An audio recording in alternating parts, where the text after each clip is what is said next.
pár odvážlivců už se odhodlalo k tomu změřit svoje logické síly s Vojtou. A už bojuje i Štefan. Vidíte to, je neporazitelný. Kolem Štefana se začínají ochomítat docela tvrdý hoši, takže jsem zvědavý. Připomínám, že o půl jedné začíná oficiální část posledního zvolnění 4A.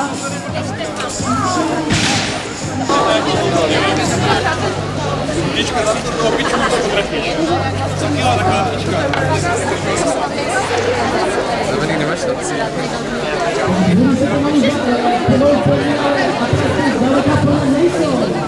Myslím, že to je jenom nápít. Za kilo? Já neslyším to kilo. Nejdu do toho, co se? Dělej, už jsi řekl, ne? Dělej. Vlastně mě to nestojí. Dík. Tak se to přetahovat. Takový velký. Co bys to přetahovat? Bojíš se mít zprávkami. Co to to? Páně? Víš to zbrát. Zdrhni s ním. Tady zkoušíš.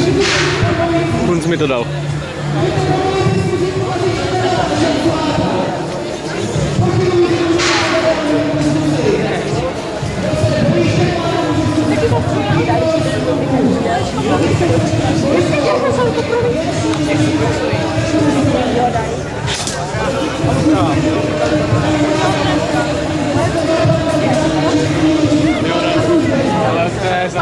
To bylo omylem. Pojďte si na střílet, pane profesore. I na živý terč. Můžete i na živý terč, nejneoblíbenější maturanta. Jak si svého maturanta? Já jsem se ubrikával. Přel si svého maturanta. Takže zastupuji už bez čeho. Cože nám pade? Chceš střílet? Ne, jsem jasná.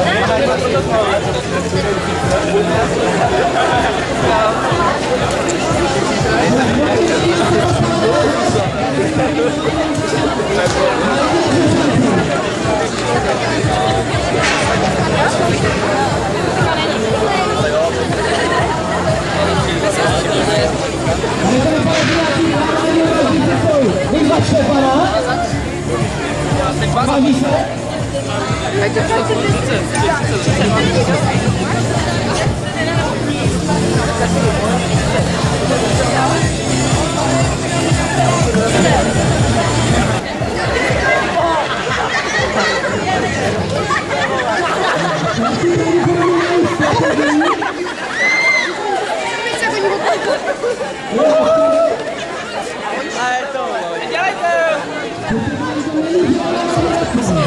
Jednou rukou je padal.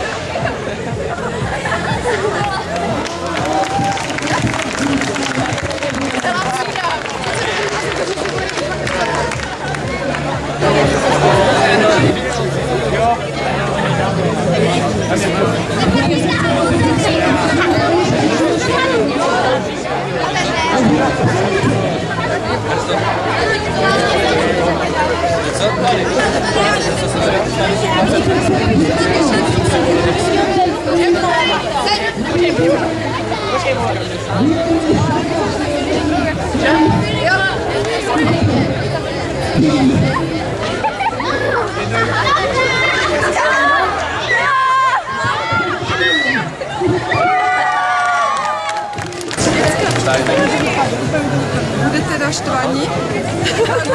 Je, děkujem.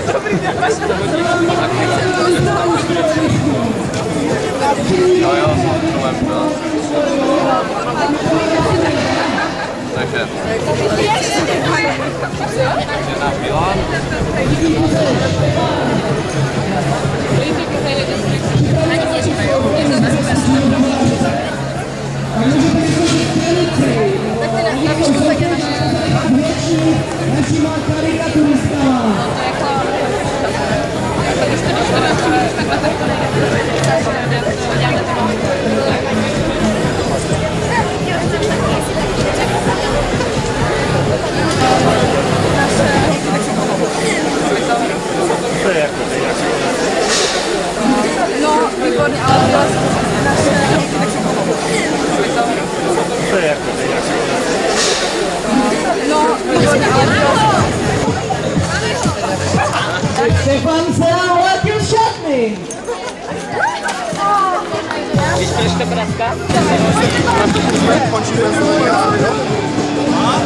Kecal 4 roky.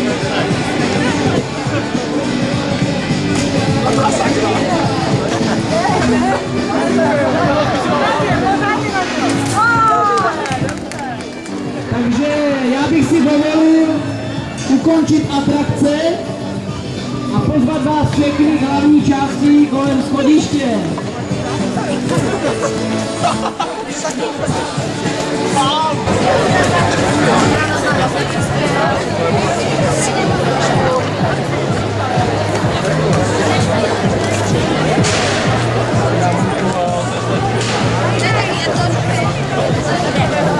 Dejte si kluci zákusek, je výborný. Nebo koláč. Co, dáš si zákusek? A dobrý?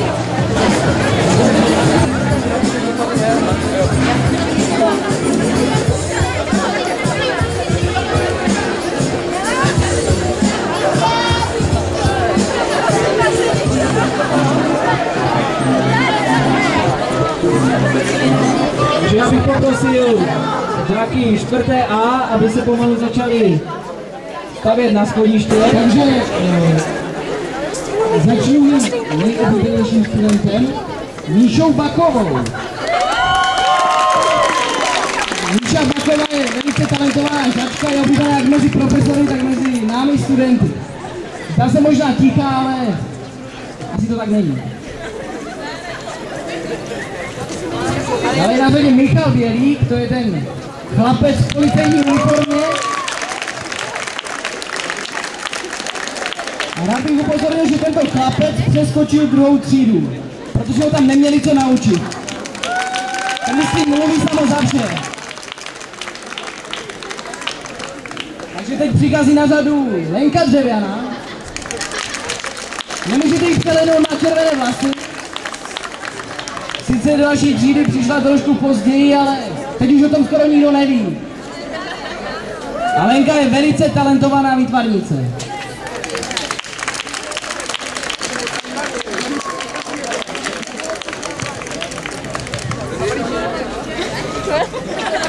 Takže Kristýna Chilíková. Je to jeden z klenotů naší třídy. Krásná dívka a dobrá přítelkyně Míši Bakové, kterou se už představil.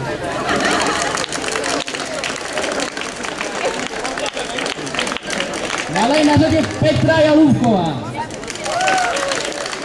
Já si myslím, že jestli někdo nezná žádné členy naší třídy, tak Petru Jalůvkovou znají určitě všichni. Ona je totiž nepřehlednutelná. I přitom, že je dost malá, tak nevím, jak je to možné.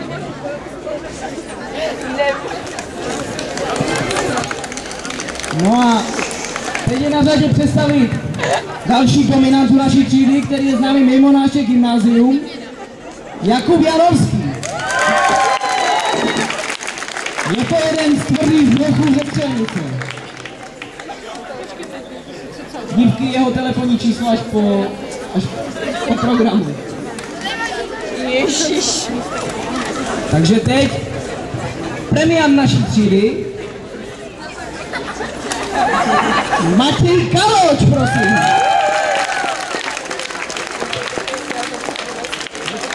Velice zdatný matematik.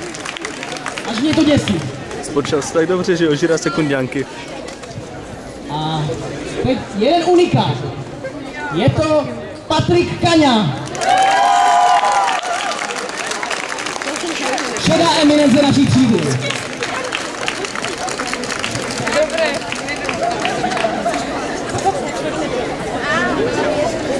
A tak přeruším představování, protože jsem zaslechl, že se tady objevila profesorka Macečková.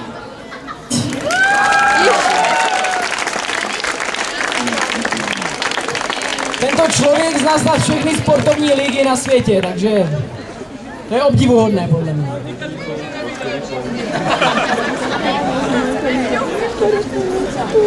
Další na řadě je Barča Ličková.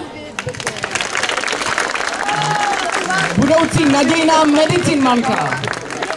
A teďka vám připravuje lahodné špekáčky. Má krásný růžový klobouk, je nepřehlednutelná. A teď speciální osobnost převážně pro profesory. Je to Lukáš Losovský.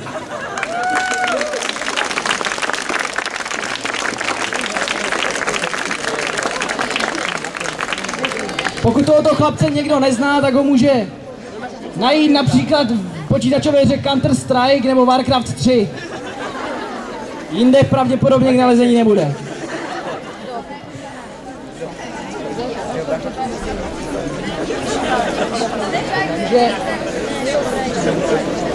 Další studentka, kterou asi znají převážně všichni mladší studenti, to jsou asi všichni vlastně teďka, je to Petra Martiňáková.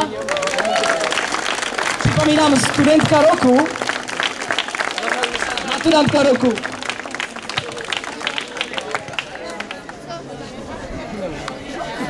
A víte, mě už je to trapné, že to pořád říkám jako další speciální osobnost, ale jak to tak vidím, tak to jsou samé speciální osobnosti, protože to je teďka Míša Měkyšová.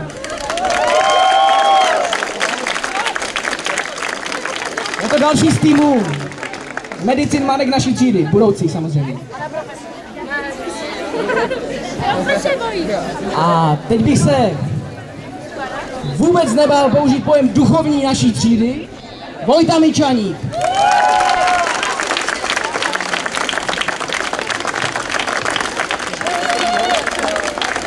Rád bych řekl, že Vojta je velice dobrý hráč na kostelní varhany, což je podle mě obdivuhodné.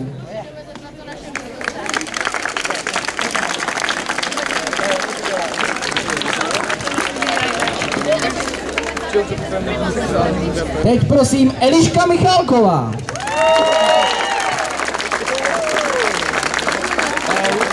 Já netuším, jak je možné, že semeno až ze španělské Granady doplachtilo až sem a vykvetla tato flamenková tanečnice.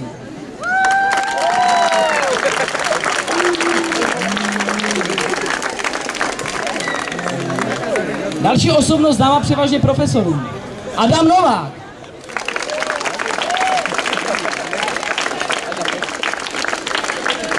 Zajímavostí je, že Adam Novák dříve vynikal v řecko-římském zápase. Je to pravda, je to tak. A teď, myslím, že zbořím jeden mýtus. Nick Olander.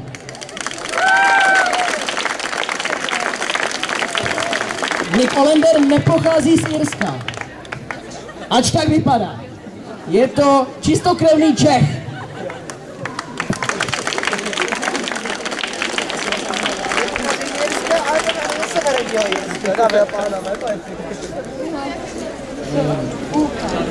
Nenechte se zmást slavným jménem. Magda by byla slavná, i kdyby se nejmenovala Magda Pastrňáková.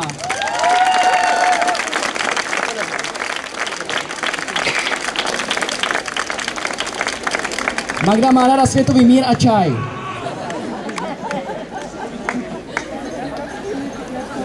Teď převleku přerostlého trpaslíka Martin Rogozný. Nepřehlednutelná osoba. Martina Rogozného totiž nemusíte vidět, ho totiž každý slyší. Člověk, který neumí šeptat.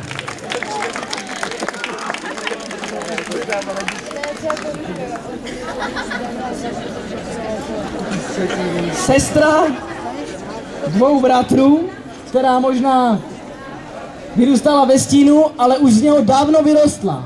Tereza Skálová.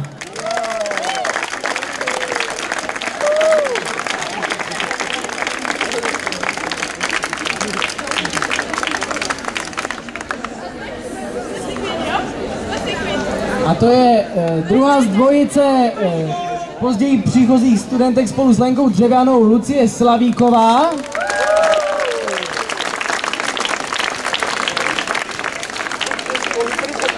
A musím říct, že jestli existuje doopravdy feministka, tak je to Lucie Slavíková.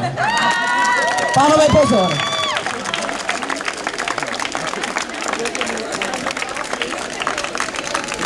Takže slyším, že dorazil pan profesor Manolcis, nová posila profesorského sboru. Prosím, aby nás poctil svojí přítomností tady vepředu. Má tady připravenou židli.